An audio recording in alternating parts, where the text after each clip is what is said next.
a firearm. It will also, in some cases, require the batterer, the perpetrator, the respondent to pay child support and other monetary resources that will help the victim to begin on their journey of safety and free of violence. Okay, so this order of protection is available 24 hours in Davidson County. There are several advocacy centers available to help victims here in Nashville, since their show is domestic violence in Nashville. So we have the Gene Crow Advocacy Center, which is located right at the courthouse, and they have advocates there on staff that will help victims to obtain orders of protection and go to court with victims. Under the leadership of Mayor Berry, we're going to see the building of an Office of Family Safety Center. And it's going to be on Murfreesboro Road. And it's going to be a one-stop shop where victims can go in to get advocacy help, counseling help, and to get an order of protection and to get a warrant, to obtain a warrant against the person who has hurt them. And there are going to be other wraparound services there at the Office of Family Safety. I do want to also share with your listening audience, if they need to talk to someone in 24 hours, they can call the YWCA hotline, which is 615-242-9911. So those are, or Morningstar as well, 615-860-0003. So these local agencies are available to provide victims with help 24 hours a day. And so you think that Nashville is very, very progressive in terms of trying to deal with the issue of domestic violence. But now, I also understand that there are not enough domestic violence shelters in town to accommodate the individuals that might be trying to get away from the batterer and whatnot. That's true, and that's when we had to step up as a community and help victims. So shelters depend on money from various resources, donations, state funding, and other types of individual contributions to their agencies to make shelters available. So you can definitely lobby your legislator to give more money to these funds to support shelters and to increase the beds for victims of domestic violence. Pastor, close us out here. You know, it's kind of puzzling, you know, because like I say, in my situation, when you don't know, you know, you don't have an idea. And then when you look at it now that, you know, my daughter has no voice in the situation, and now the perpetrator, he's trying to, you know, blame her. Put all the blame on her. Yeah, he's trying to blame her. And of course, there's nothing there present that, you know, to support anything that he's saying, you know, but to try to blame her, it's almost trying to say, well, you're responsible for your own death, but then when I'm hearing about the power and control and the fact that, you know, my daughter has this personality that if she didn't want to talk to you, she wouldn't talk, you know, and that's with anybody, you know what I'm saying? So, and in that situation, he came in and he tried to make her have a conversation with him where she hadn't been talking to him for a couple of days, that I found out from my wife. And he tried to make her talk to him, you know, this same thing he told me. And what I didn't know, I knew that when I picked him up, he had her car keys and her cell phone and stuff like that. But what I didn't know was that she was, until I heard his testimony, viewed his video testimony, that she was actually trying to leave. And he came out of the house, her house. She was going to leave him in her house as she left and get in her car and leave. And he came out in the yard and took her keys, physically took her keys from her, and then wouldn't give them back, and this how this whole thing began to escalate, you know. And then at the end of the day, my daughter's deceased, and now he's trying to wiggle his way out of it, and you know, I'm thankful that, you know, the district attorney's office is, you know, is fighting this thing, you know, and I believe that, you know, we'll overcome in the situation. You know, and then you think about, you know, it's a lot of young women, you know, that will move these guys into their houses and stuff like that without really even knowing these people and who they are and stuff. And this guy, he seemed to be an okay guy, you know what I'm saying? But at the end of the day, you know, it turned out, you know, differently. You know, now my daughter's 24-year-old daughter is deceased, you know, murdered by somebody that I thought was okay, my wife thought was okay, because like I say, there was never any sign. Right. And batterers don't tend to wear a sign that say I'm a batterer on the back. The relationship always usually starts off good. Just like, and I go back to the Medea's family reunion example, it always starts off good. And we want to believe the best about people. And so he raises some really good points about how this batter is building up this situation. Batter is really act good in public often because when the victim finally reaches out and says, this person is hurting me, they're going to say, are you kidding me? He's always at the church. He's so nice. He helps the pastor. And you're going to tell me that you must be doing something wrong. So this is the kind of game the batterer plays. And the batterer always, most always does not want to take ownership for their behavior. So let me just take a moment to talk about batterers intervention programs.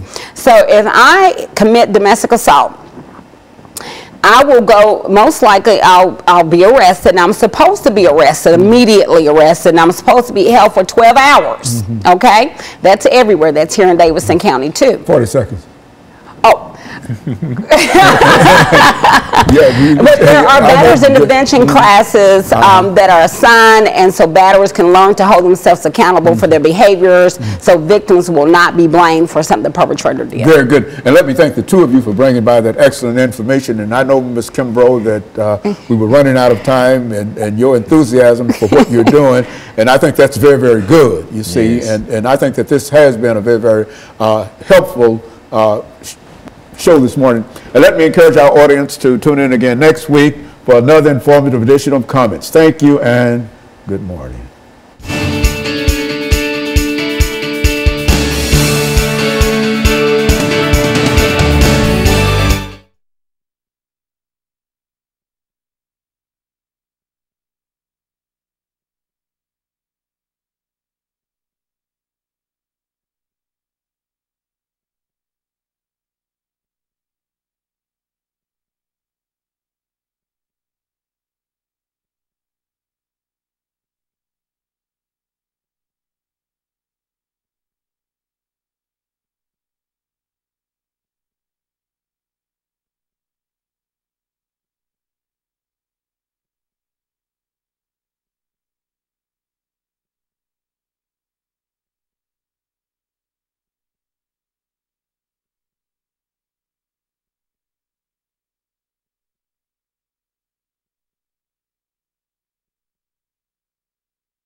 Surely will. I'll see you in 2 weeks, definitely.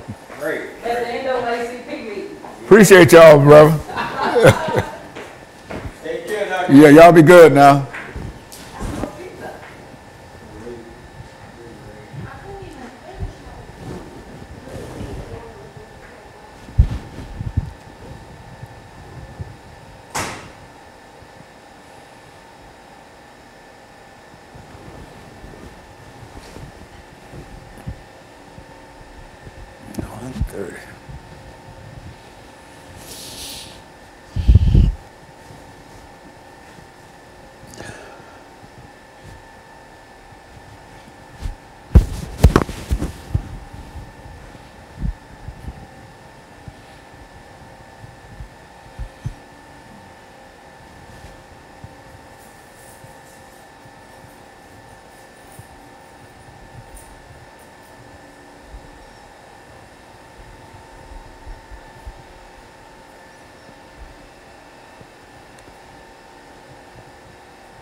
Baldwin.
Oh, Dr. Baldwin. Hey, how you doing, man? Waiting on you.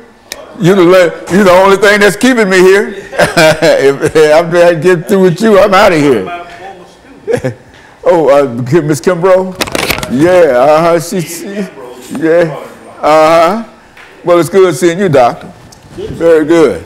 And we got a very, very important topic today. Okay. Let's put that book up? Yeah, put it up and so we can make some shots of it. You want to take some shots? Yeah. Well, no, it's already been. Huh? Just do it so we can get it on this show too. Okay. All right. Yeah, just Sorry. just put it up there. It won't hurt. Oh, yes, sir. So how you doing? Oh, I couldn't be better. This is the last show here. And Last one for the the last one for today. And You only here one day a week. yeah, let me give you this. This is that's the outline for this particular show. And here, these are the channels that it's seen on Saturdays and Sundays. You have to consult your local listings and et cetera, and et cetera, and et cetera for Man, that. this is good. Yeah, so that. Yeah, okay, that's good. That's great. All right. All right. Yeah, this is a timely topic here, Doctor. Okay, background, education. Yeah, it's just basic, kind of information. I thought we might deal with three questions. One, what are the issues confronting blacks in this election, Okay. and to what extent are they being addressed by the two-party system?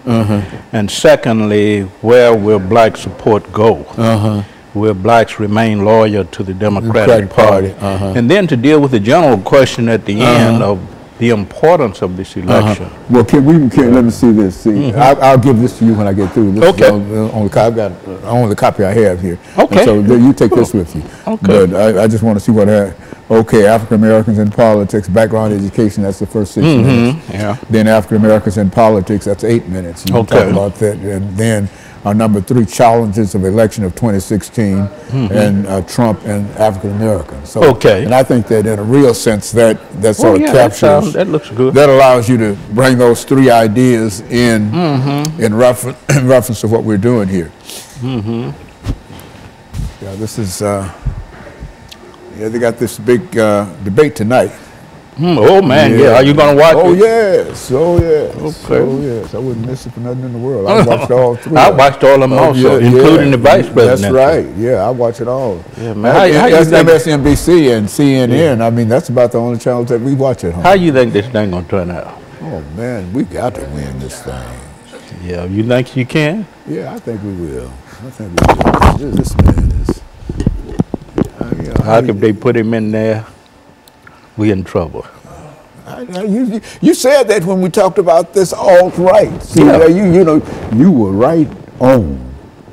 in reference to the alt-right movement. Alt-right, man. Yeah, did you see Rachel Maddox? Oh, yes, show on one night? absolutely. I saw her all the time. characterization of the whole movement. And so, yeah, the whole movement. That's Yes, right. yes, I man. was glad to see that. I said, now let's just put Breitbart Dr. Baldwin, and exactly, and man, Steve Bannon and all these all guys, the, man. yeah, the whole group there, the whole group, everything that you said in reference to it, that she brought it all out and put it all together. It's just a more respectable image of the Klan. That's Neo-Nazis. exactly, that's all it is. They're nativistic. They are anti-immigration, anti-appointment, the whole thing. Oh, yeah. And they make up a large percentage of people. Absolutely. Because those are his followers. Those are the folks that follow him. But I don't think that, as everybody said, it's not enough to give him a victory. I hope not. And we really don't need him, Dr. Baldwin. Yeah, he'll set everybody back up 100 years, man. Yeah, but this is a strange year.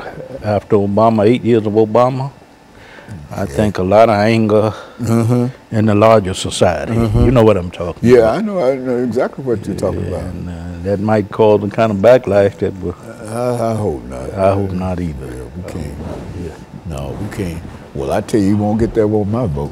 No, it depends on me. No, he won't get that. That's one thing I know for sure. I don't know about everybody else. Yeah, same here, Doc.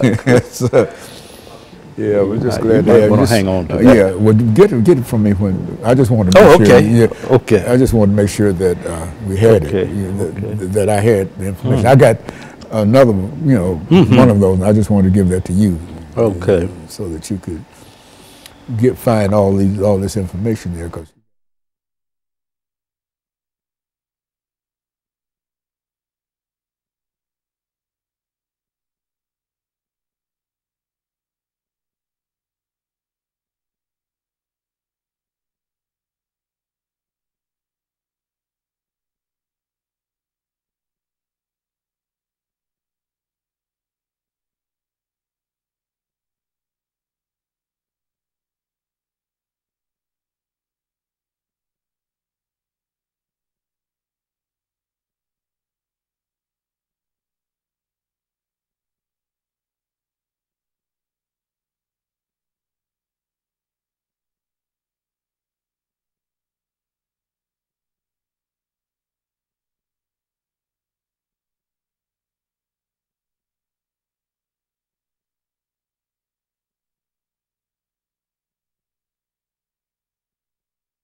Thank you and welcome to the show this morning. The topic this morning is African Americans and the election of 2016. And we have with us to talk about the election of 2016 and the impact on African American citizens, Dr. Louis Baldwin from Vanderbilt University formerly.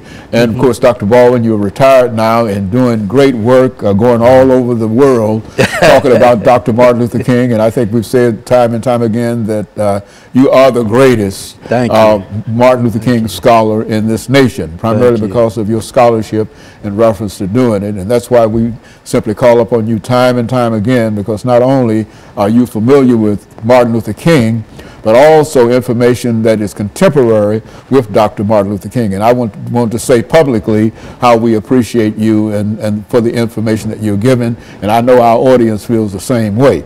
But let's start off this African Americans and the election of 2016, Dr. Baldwin.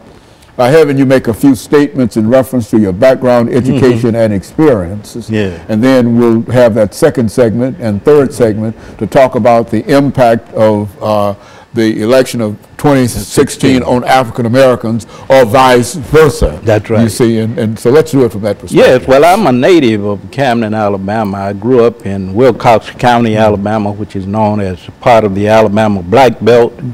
I grew up there in the late 40s and the 50s and early 60s, was exposed to much of what went on in terms of the civil rights movement in the Alabama Black Belt, and that instilled in me, I think, a deep interest in politics. As you well know, the civil rights movement was about not only the advancement of civil rights, but also about political rights, economic improvement in the black community, etc. So I was introduced very early to those kinds of values. Grew up in Camden, Alabama, attended the public schools in Camden, Alabama, graduated from Camden Academy High School in 1967. And in the fall of 1967, I matriculated at Talladega College in Talladega, Alabama, and at that point, 1967 to 71, I not only majored in history and minored in political science, I was also involved in some of the demonstrations at Talladega College. So I graduated at Talladega in 1971 with a degree in history, went to Crozer Theological Seminary in Rochester, New York, was there for 3 years in the Master of Arts program, also received the Master of Divinity degree from Colgate Rochester Crozer Seminary, and from there to Northwestern University.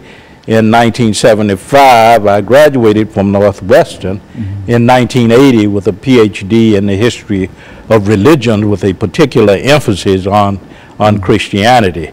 So that was the beginning of my interest in American politics, and particularly the impact of American political values and systems on the African American community. Very good. And so, Dr. Baldwin, listening to you, I can see the same trail that I took in terms of making it. And I, as a matter of fact, you graduated, you became a professor at Vanderbilt University. And I think that I was one of the first African-American students to attend Vanderbilt University after I finished my degree. And so I knew you quite well, and of course I knew all of the folks that you know from Vanderbilt University, from Kelly Miller Smith, down, et cetera, et cetera. And so I can say that you've made a tremendous contribution, but you also helped the university and the Divinity School make an even greater contribution in terms of the African American experience. And I simply wanted to say that so that people will know that in a real sense you've made a tremendous contribution. Now you brought with you today a book, Dr. Baldwin, and let's talk about that book. Yes, that book, of course, is part of my effort to contribute to the continuation of the struggle through my scholarship. Dr. King always said, Martin Luther King Jr. always said, that education is a major component of the civil rights program.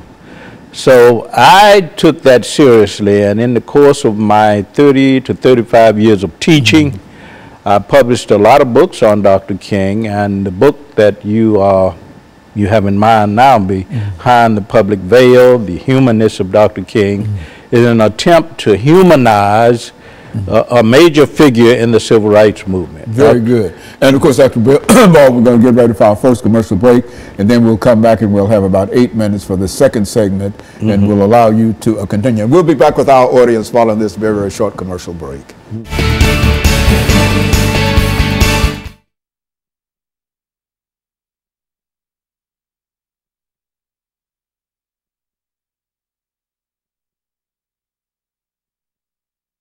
Well, you know, we've been sitting there for 35 years. Yeah. You know, You were a student of August Meyer. August Meyer, that's right. That's right. And That's as a matter a of lot. fact, I got to Vanderbilt because of August Meyer. Did you? He was over at Fisk teaching. And He's no longer alive. No, he and Elliot Rudrick. Yeah. He was over at Fisk, and they wouldn't allow him to come over to Vanderbilt and use the library. Oh, yes. And so when he left Fisk, he went to Kent State, and that's where I met him at, and I became one of his students. Okay. And after working a while, he said, you know where I want to send you? I want to send you back to Nashville, Tennessee. Yeah. I want you to go to Vanderbilt University. And I had a big old afro.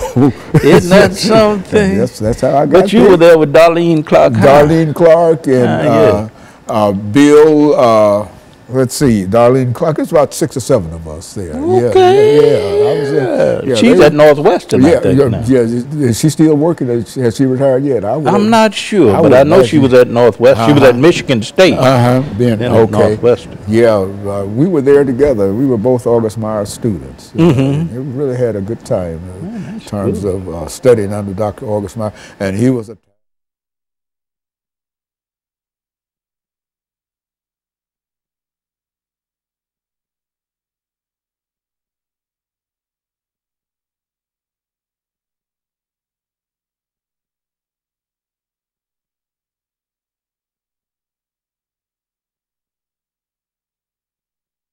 Thank you, and welcome back to the second segment of the show for today. We're talking to Dr. Louis Baldwin, and he's talking about African Americans and the election of 2016. Dr. Baldwin, let's see if we can continue this second segment by talking about some of the issues in this election that might have an impact upon African Americans and some of the consequences. I think that's very important. I would say that the issues confronting Black Americans in this election, of course, are the same issues confronting all Americans to some extent. We're very interested in education, very interested in jobs, in a living wage, you know, and also issues that have to do with child care, that kind of thing. But when you look at the Black community, you're also taking into account more specific concerns, such as the relationship of the African American community to law enforcement. We know the epidemic of police shootings over the last decade. So Black Americans have a specific concerns about how we might improve relations between the Black community and policemen, of the Black community and law enforcement. And we also have a concern about equality, racial equity in the criminal justice system. And I don't see those issues being addressed very much on either side. Of course, we vote democratically, primarily African Americans do. But if you look at the presidential debates, 2 debates that have occurred so far, very little has been said about the Black community's relation to law enforcement, and very little has been said about the criminal justice system. Well, it seems to me that very little has been said in terms of policy about many things. Exactly. With this election, but go on. Yeah, how do you deal with issues of poverty, for an example, in areas like Detroit and Chicago? How do you deal with gun violence? Essentially nothing has been said about that policy-wise. So what we're dealing with here is an African American community that is struggling with how to cast their votes. I think most in the African American community will remain loyal to the Democratic Party, but we have to admit that very little has been said about these kinds of issues, about issues of affirmative action, about issues of voter suppression and intimidation. These are the kinds of issues that Black people hold dear. And unfortunately, we haven't seen much of this addressed in the debates between the presidential candidates. But I think African Americans will remain loyal to the Democratic Party. And you know, Dr. Baldwin, sometimes it appears that we've simply forgotten what the suffrage has done for African Americans. Exactly. You know, and I'm just hoping that there will be a renewed attempt on the part of our leaders Yeah. to further enhance what we're trying to do at the ballot box. Exactly. If you look at the statistics now in the polls, I think we can say that 87% of African Americans will support the Democratic candidate. Of course, studies show since August of this year, 2016, that in some states 0% support the Republican candidate. And I've seen in other polls 1% to 8% for the Republican candidate. So what you see in these polls, of course, is the continuing loyalty of African Americans to a particular party system, the Democratic Party. But again, you know, the question remains, you know, to what extent have these party systems addressed the kinds of issues that African Americans hold dear? And I think that it's true, as you indicated, that we've seen very little information in reference to what the Democratic Party can and will do in terms of policy. Exactly. But on the other hand, the other folks have said absolutely nothing, anything about it. Exactly, exactly. And usually what they refer to as dog whistles and all those kinds of old ideas of taking us back a century, almost a century. And that's the point you have to be careful about. How, to what extent will we turn back the clock? And I think you're quite right that the failure to address these issues means, of course, that what Black Americans feel and what they cherish have really gotten lost in this election cycle. You don't hear much discussed at all about what we think, or what we feel, or what we think about the future, or the kinds of issues that we hold dear, the kinds of values that we cherish. And so it's a very strange election cycle. And I think it's summarized by the word, what have you got to lose? Exactly, exactly. And when you start summarizing everything and looking at a large percentage of the electorate from that perspective, it's really difficult to find out how, and I don't see how a party can survive with the kind of attitudes that many of them are taking toward not only Africans, but all minorities. Yeah, Latino Americans, Muslim Americans, gay and lesbian Americans. You have to be very careful. I think you have to be able to respond with policy initiatives that speak to the concerns of all of these segments of our society. And unfortunately, we haven't heard very much about that at all. And of course, these debates that they're having really does not, in a real sense, produce any kind of information. It's a lot of showmanship and a lot of whatever. But really very little information in terms of what people will do. And charges back and forth, attacks back and forth, and very little in terms of policy initiatives and policy solutions to the problems that we all face as Americans, and more particularly what African Americans face. And we've been down for a long time in terms of the kind of aid and assistance that we need in terms of ability to do what we have to do. Exactly. We're concerned very much about our future in this country. What about the future of affirmative action initiatives? What about the future of voting rights? What about the future of pay equity and employment opportunities? What about the imprisonment of African Americans and the astonishing rate of incarcerations in this country? You know, that's a curious thing. As many folks that are being killed in the streets by guns. Everybody's afraid to say anything about trying to the gun culture and how it is contributing to a culture of violence in our country, and particularly in the Black community. We haven't heard much about that not at all. And of course, what we're doing is getting ready for the second commercial break, and we'll be back with our audience following this very, very short commercial break.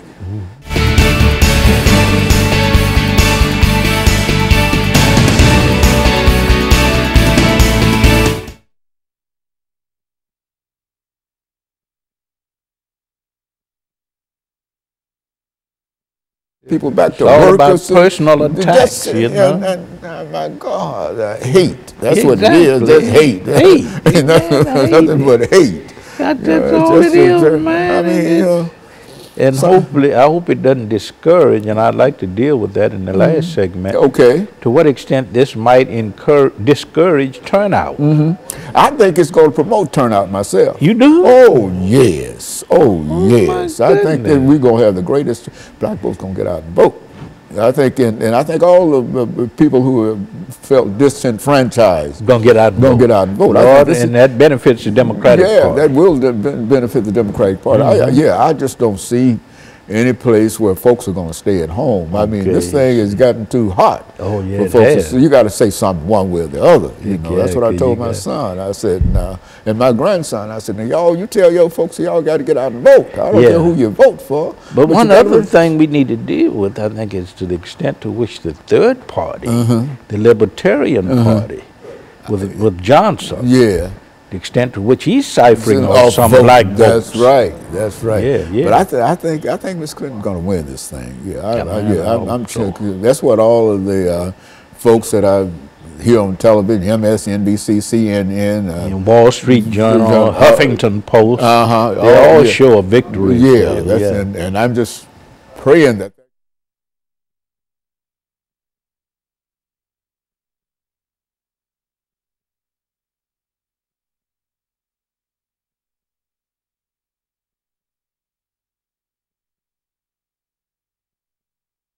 Thank you and welcome back to the final segment of the show for today. We're talking to Dr. Lewis Baldwin, and he's giving us some information in reference to African Americans and the election of 2016. And of course, Dr. Baldwin, let's during this last segment, let's take the opportunity to deal with some issues that you believe to be important in this election, so that we can sort of end this particular segment, given some directions in terms of what people can do and what we ought to do. I think this election is important, first of all, because we need to assure the preservation of the Obama legacy. Obama has been very intentional about addressing health care issues, about addressing employment issues in the black community, criminal justice issue, the issues that pertain to law enforcement and its relationship to the black community. So we need to preserve his legacy in terms of pushing legislation that address the concerns for African Americans and women. We have to keep in mind that the Ledbetter Law or Act was signed by President Obama, which called for equal pay equity for women. So we first of all got to preserve his legacy for the black community, and I think that's very important for the black community. Another concern, of course, is how will this election cycle, and particularly the person who wins the office of president, how will that person address issues such as affirmative action, such as gun control, criminal justice, crime in black communities. I think that is very, very important. We look to the future, black Americans do. We've always looked to the future because we have had problems dealing with the past in many cases, and dealing with the present. We look to a future with hope. Things have to get better. Things have to get better. So we have a more hopeful view when it comes to the future. And I think black Americans today are looking for someone who will build on the Obama legacy. And I think most black Americans, studies show that 87% of blacks at least will vote for the Democratic candidate. And I think that most black Americans feel that the Democratic candidate, who happens to be Hillary Clinton, represents a better prospects, a better choice for the future in terms of how our own platform in the black community will be advanced, not only in terms of the preservation of the Obama legacy, but building on that legacy in terms of what? Creating more jobs. There's unemployment in certain black communities at 58%. So how will the future president address those kinds of issues? How will the future president address the gun issue? Hillary Clinton has talked about gun control. Donald Trump has talked about the Second Amendment rights and how to extend those rights. So I think, you know, we have to look at that because that's very, very important, because crime, particularly black on black crime, has reached epidemic proportions in places like Chicago and New Orleans and Philadelphia. So we have to be very concerned about the candidate who wins and how that candidate will promote our agenda as it relates not only to education and jobs and the Supreme Court and the Supreme Court, very important. Yes, very important. Pay equity, voting rights, affirmative action. I think these are the concerns that black people bring to the ballot as they vote for our president on November 8th.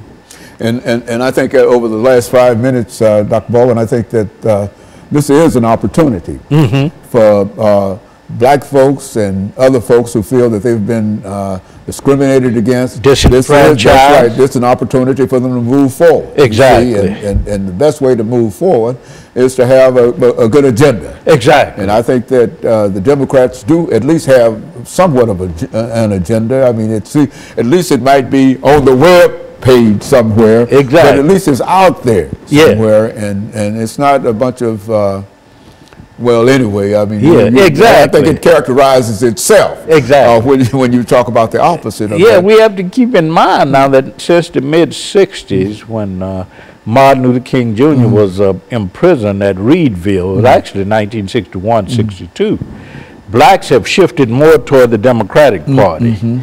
And they've shifted more toward the Democratic Party because they perceive the Democratic Party as being more in line with the kinds of concerns that they have, particularly as they relate to civil rights, affirmative action, the right to vote, etc. So I think most black Americans will, in this election cycle, support the Democratic ticket to the tune of at least 87%. If you look at President Obama in 2008, he got 93% of the black vote. In 2012, he got 95%. I don't think that the Democratic candidate would reach that. But I think the Democratic candidate will at least receive 85 to 87% of the black vote. Yeah, and I think that that's a very, very important statistic because it indicates that we can be very, very optimistic in terms. And I do believe, I know people have been somewhat pessimistic in reference to the participation of Africans in this particular election, but I feel a shutout coming up. Exactly. You know, and sometimes I wake up at night in cold sweat, thinking that perhaps I might have to start looking for a Canadian route somewhere. Exactly. No, but seriously, I think that it is a real problem in terms of how we perceive ourselves and the threats. Yes, but so much is happening in terms of trying to discourage turnout. We see that I think on both sides to some extent, and particularly on the Republican side.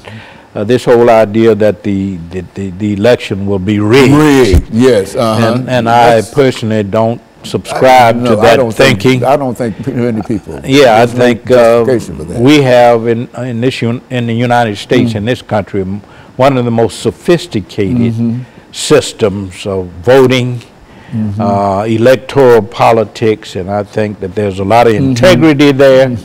So I don't subscribe to the arguments of those who think that the election will be rigged. But I do think that people of all races, of all ethnic backgrounds, nationalities, religious backgrounds will go to the polls and will vote their conscience. So I expect a lot of integrity as it relates to the electoral process. I don't expect anybody's going to be trying to cast 2 votes. Exactly. I often say that it's hard to get many of us to cast 1 vote.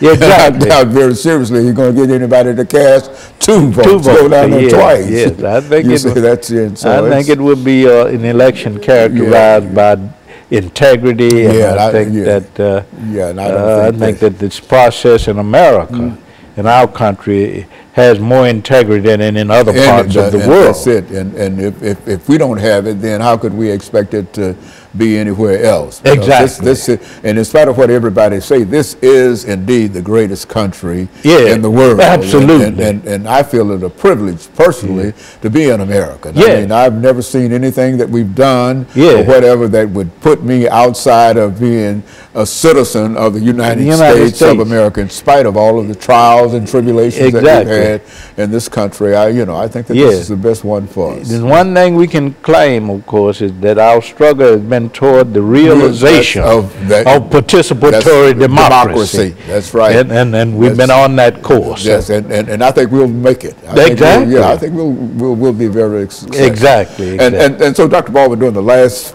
45 seconds, let me thank you for bringing by again some excellent information, some encouraging statements in terms of where we are and some of the possibilities. While we stand on the very, very edge of this third debate, I do believe that this will be decisive in terms of helping us move toward the polls. Yes, and I look forward to that, and I know that I've talked to everybody in reference to it, and so a lot of folks are going to vote. I'm convinced of that. That's the important thing. We have to have the turnout. That's the turnout, regardless of who we have vote. to make sure that the realization of our vision for the future. Okay, and let me thank you, and let me encourage our audience to tune in again next week for another informative edition of Comments. Thank you, and good morning.